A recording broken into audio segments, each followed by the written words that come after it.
So today I want to talk about the two wings of Buddhism. These two qualities or principles, aspects that you need both of them if you want to fly, if you want to progress on the path.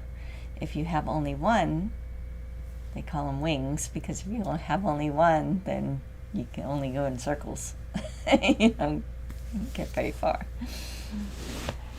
So these two wings of Buddhism, you already know them, I'm sure, but it is wisdom and compassion.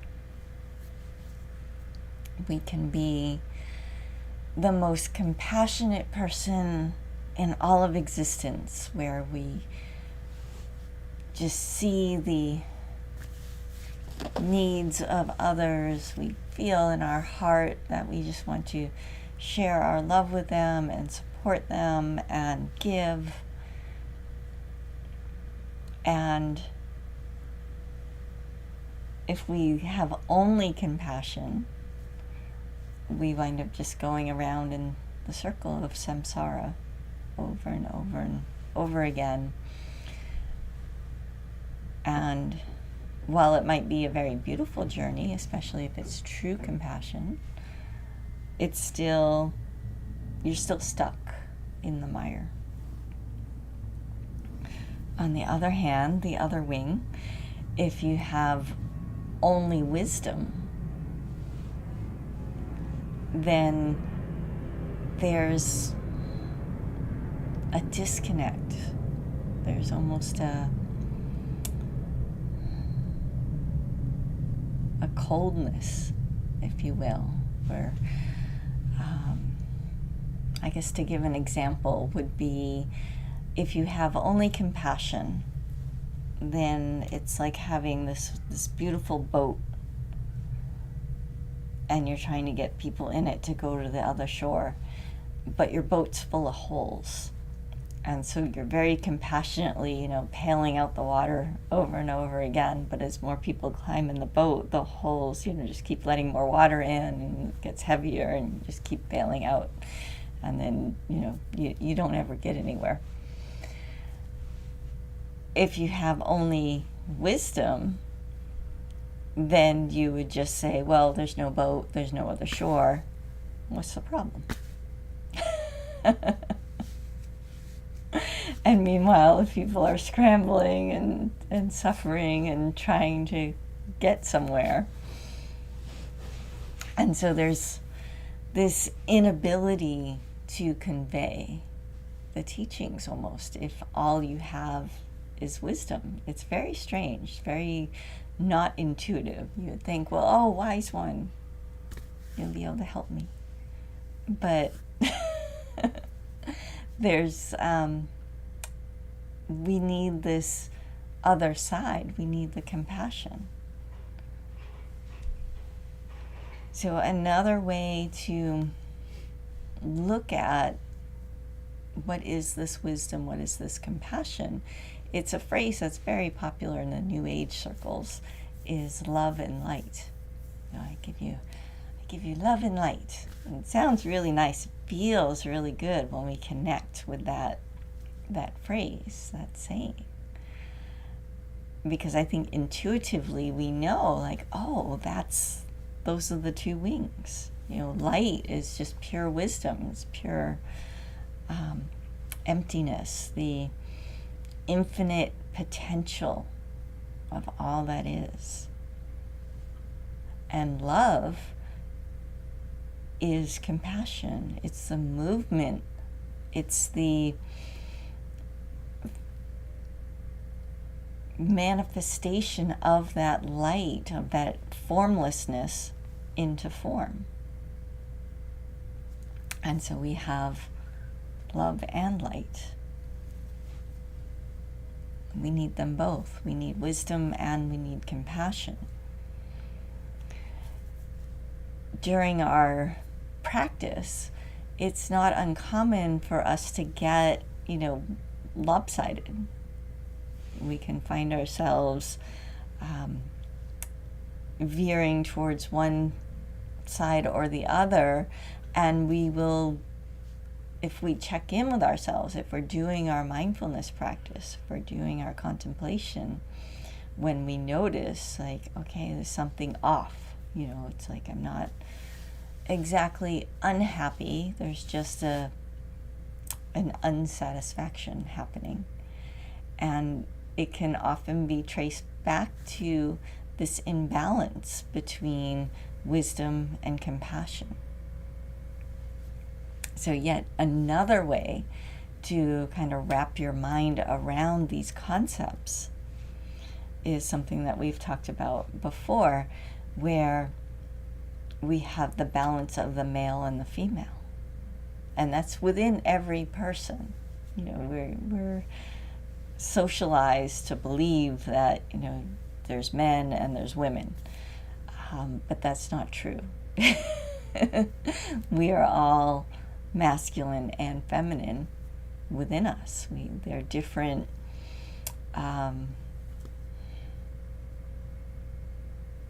wings of the bird. And sometimes we express more than the other. And again, if you don't have those in balance, then your life gets a little wonky. It gets a little unsatisfactory. So we have the wisdom principle, which is the feminine, which is the emptiness, the infinite formlessness of existence, the pure potentiality, just this vast infinity that we are. And we feel this in our being. We feel this every time we enter into silent mind, when we meditate and we become still inside. That door to the infinite, that awareness of infinity is right here. And it feels wonderful, at least I enjoy it. But it's not physical. And yet here we are in these physical bodies. So we need this other side, the masculine, the movement, the kinetic energy that is compassion, that is love, that is this infinity become manifest into this limited form. And it is that very limitation that gives rise to this very deep compassion. Because while wisdom shows us the infinity and the ever-changing, transient nature of existence, compassion shows us the interconnection, the interbeing of everything all at once. So when we fully grasp these two different concepts, then our very being takes on a stronger stance. It takes on a more powerful, more balanced, more intuitive and innovative way of being. It's like no longer are we just spinning in circles. No longer are we standing at the boat with all the holes in it, trying to help the people, bailing out the boat endlessly without ever actually getting anywhere. Wisdom comes in and says, oh, there's some holes in the boat. Let's fill those in. And wisdom allows us to see the holes. It allows us to recognize that, yes, you are infinite, but in order to act in this world, we need to be finite. And so we put together these principles of wisdom and compassion, and then we are able to soar into the depths. We're able to actually experience that infinity while at the same time being finite. So not only are we able to experience this unreasonable joy, this bliss, this unconditioned peace and equanimity, we're able to be in motion while we're doing it. So if you've practiced a while, you might have noticed that, when I'm on my meditation cushion and I'm just letting go of everything, that joy, that inherent joy and that peace just kind of bubbles up to the surface, and I feel it, and it's wonderful. But the moment I stand up and start interacting with the world, you get into some traffic, you get into a long line, you get on the computer and things are not going the way that you had anticipated, then that joy and that peace evaporates. So in those times of motion, we reach into compassion and say, how can I be kind to myself right now? How can I be kind to others? And in that movement of compassion, it allows wisdom to also rise. So they're rising out of each other. One is not more dominant than the other when we are balanced. So as part of our practice, yes, we do our meditation where we just purely let go into the infinity of being. And then when we stand up and walk around, we continue to pay attention. We practice mindfulness. We watch, where is our mind moving? How is it moving? Is this beneficial? Is it bright? Is it happy? Is it serving light? Is it serving wisdom?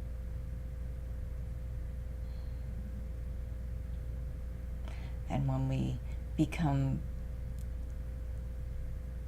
immersed in light, we don't hide there. Instead, we turn around and say, well, how can I manifest this as love, as compassion? How can I move in alignment with both of these? So there's not a rule book. It might be much easier if there was just a set of rules we could follow. And people have tried. You can look at history, you can look at religions, you can look at different philosophies. People come up with interesting ideas. But life is ever changing. Life is always new. So what I recommend instead is to consciously cultivate both of these sides of your being, the masculine and the feminine, to really investigate, what is this wisdom? What is this compassion? How do they appear in myself and in my life?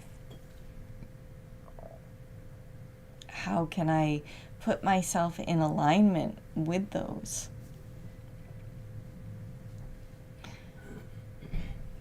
And there are different practices that we can do to help cultivate those. So if we are really good at our silent meditation, where we can just sit down or even walk and go instantly into silence, into that pure emptiness. But when it comes to actually connecting actually honoring that inner connection with the world, with other people, maybe we're a little weak. So in that case, you can do metta meditation, loving kindness meditation, where we consciously connect with all life. And we can do that practice. If, on the other hand, we're just swimming in the sea of compassion and we just feel intensely every other person and we're getting lost in that web of life, then doing a silent meditation where we focus on a chakra, on a single point, on a mantra, can help stabilize that wisdom, bring us to that view where we see that we are much more than we can conceptualize.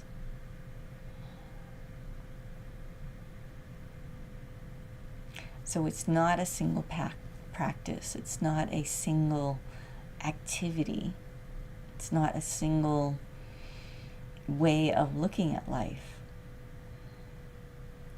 When we are holding our balance, it's not about holding perfectly still. We're constantly in motion. Our blood is pumping, the air is moving, our digestive system is flowing.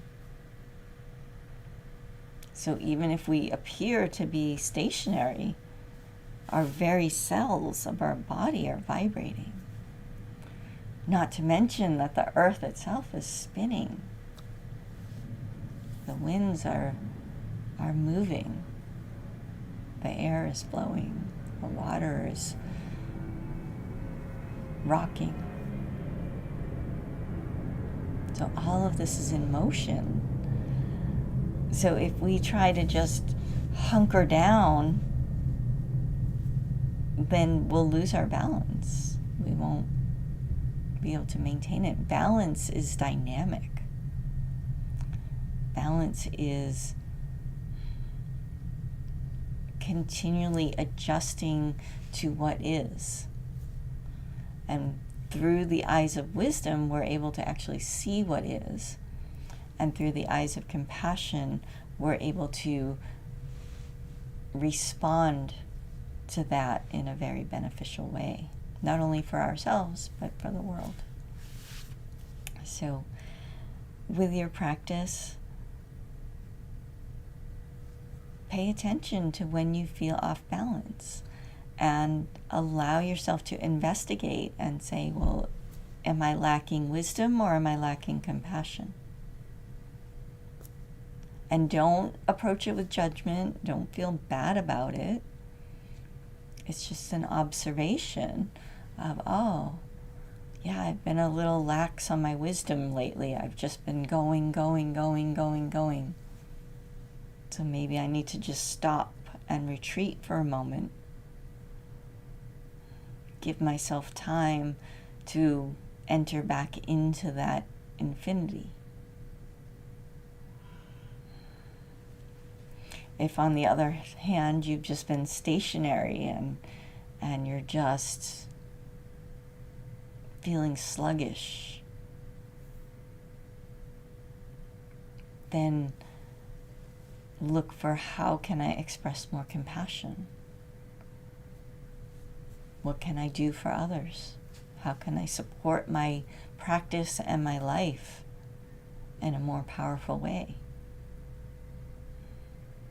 And bring that quality of movement into your being. So these are the two wings, wisdom and compassion.